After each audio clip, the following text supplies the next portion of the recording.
I watched a few minutes of the Democratic convention, and it tickles me that when they boo, the Bernie Sanders people are booing the Clinton people, which will be interesting to see how that ends up. We had time to look at some of the responses from YouTube. Your followings are still positive. They're Jason Capital followers. It's always nice to read positive things as opposed to death threats.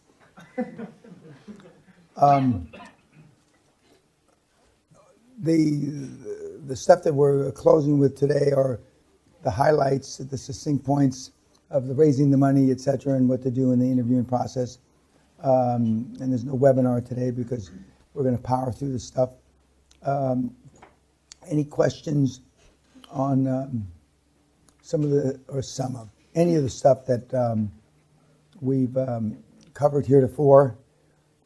Of course, tonight's graduation night, and it'll be interesting to see all of you in kilts.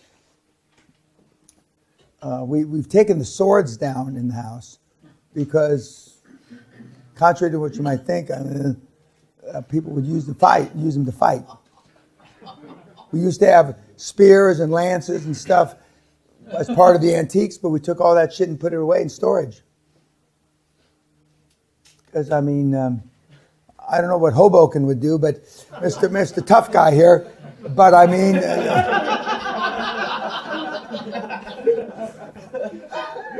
they physically use the stuff. And then I would say, okay, guys, you step out, go out, outside, and if you're going to fight. And they'd go out the front door down there with the swords and shit. And of course, some of them, you're not supposed to wear anything under a kilt. So they would go, like in Braveheart, they'd show their bare butt. But now that we have the weapons all put away, we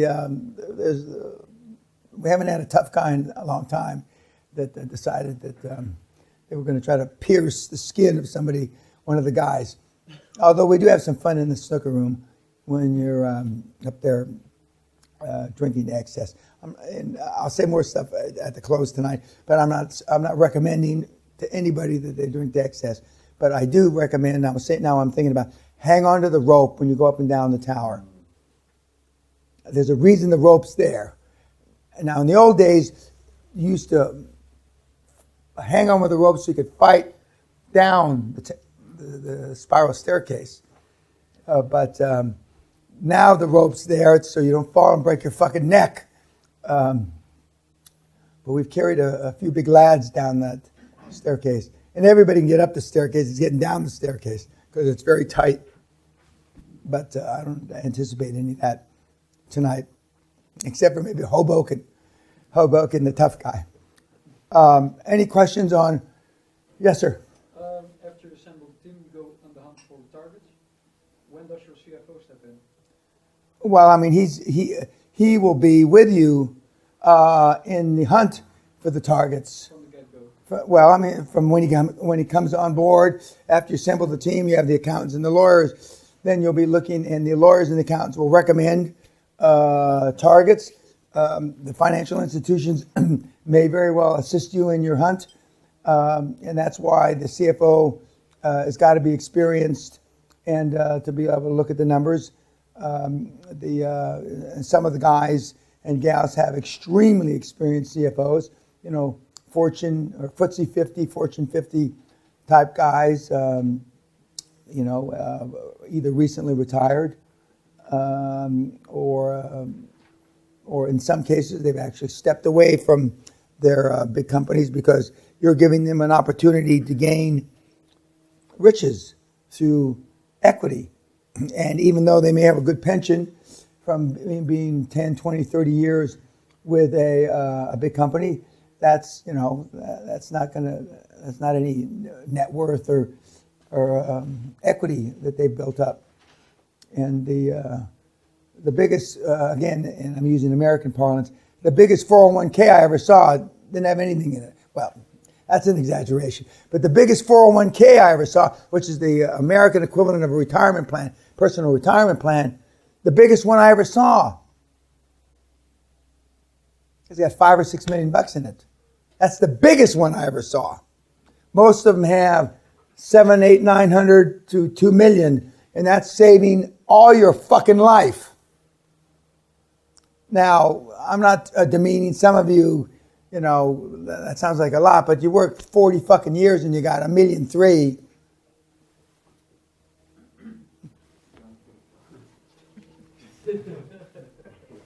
Jesus Christ.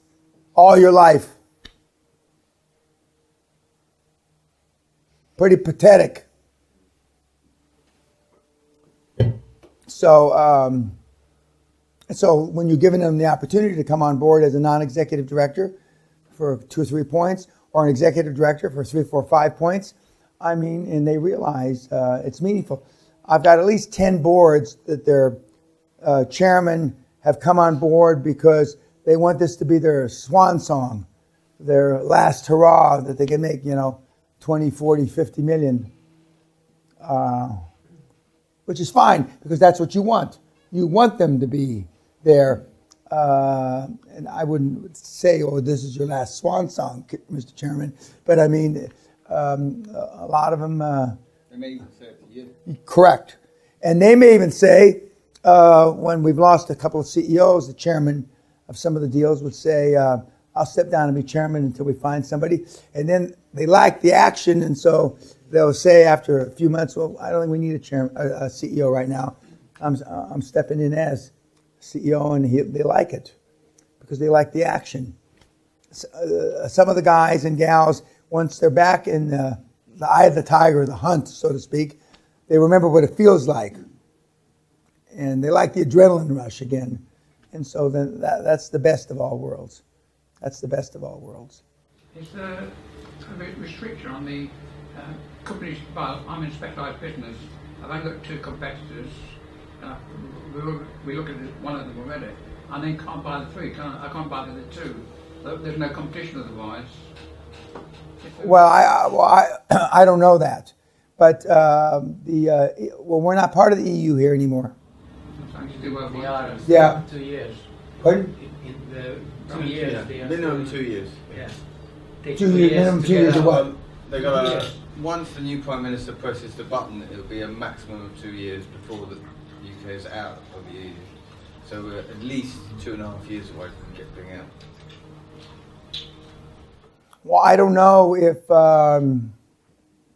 whether the non-competition or competitors, whether there can be or more than 2 companies. I don't know that. I can buy one of them, but I can't buy the 2 of them. Somebody makes So buy one of them. yes, I'm going to. So buy one of them. Another question. Okay, now we've gone through ultimate reaction numbers, how the difference between asset lending and cash flow lending, but I'm going to say it again for the benefit of the YouTube. We buy a company for $10 million. It's got $5 million in assets, which include cash, intellectual property, etc. assets. Okay, we use those assets as collateral for the loan. The bank will lend against that $5 million. That's also contract is considered assets, okay, because it produces cash. A 1-month contract you can't borrow much against, but a year contract or a 3-year contract or a contract with a government is golden. Because in their infinite stupidity, financial institutions consider federal or governmental contracts like gold. Okay, that's borrowing against assets. Borrowing against cash flow is the money that derived from the revenue that's produced by those assets. So if it's $1 million a month or $2 million a month or $3 million a month, the financial institutions will lend some portion of against that cash flow. That's cash flow, okay? Now, medical doctors for all the wrong reasons, dentists for all the wrong reasons, because they're considered good credits, meaning they do not default. Has nothing to do with you, Doc, that you know how to run a business. We know that. But the fact that you're a medical doctor and that you're considered an honorable person, that you're going to pay off your debts, they're considered good credits. Whereas some people in this room would probably be determined as poor credits. Not mentioning any names. Okay? Okay? So cash flow, and the world has gone through cycles. Cash flow lending, asset lending. Cash flow lending, asset lending. We're currently in a period that they want both assets and cash flow. Before, in the good old days of the 90s and early 2000s, you could just do cash flow lending, or borrowing, I should say. But now they want assets to back the loans, and they want cash flow, and then they also want your personal signature as a third method of repayment. Now, I said earlier, if you've got existing properties, existing businesses, they're going to want to cross-collateralize, meaning they're going to want to attach that as an asset. Now, for some of you that don't have a pot to piss in, nor a window to throw it out of, you don't have to worry about cross-collateralization. But for some of you that are property magnates, they're going to want all your property. And if you've got an extra side business as a Shylock, they're going to want all those loans to cross-collateralize against your loan. The bottom line is, today in 2016, middle 2016, they will want assets, and they're going to want the cash flow to guarantee the loan, or not guarantee the loan, be collateralized to stand up against the loan. For example, you have an income property. You got a house in Fulham. They have income property in Fulham? A house in Fulham. It produces £1,000 a month rent. Okay, the house is worth, how much are houses worth in Fulham? £500,000 quid, £1 million quid?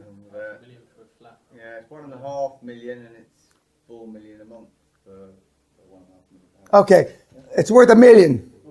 Okay, it's worth £1 million. So they'll take the £1 million flat as collateral plus the income that the flat produces. So that's the cash flow. So they take the asset of the flat and the cash flow, the rent that the flat produces, as the two forms of collateral, and a personal guarantee when you get started. After you're already up and running, then as we've already talked about in some detail, that you won't need a personal guarantee. Cash flow and asset lending is as simple as it gets. And we've already talked about secured and unsecured. Well, that's a secured lending because it is being secured by both the property and the rental income. And they've been doing this kind of lending against property forever, since Arthur was a schoolboy. Well, he never went to school. He just came out a businessman right out of his mommy's tummy. He never went to school. With a tennis racket in one hand, and yeah.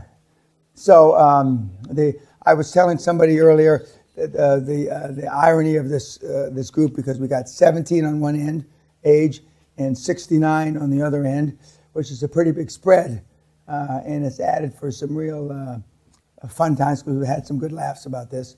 But you're never too old to learn, and you're never too young to start to learn.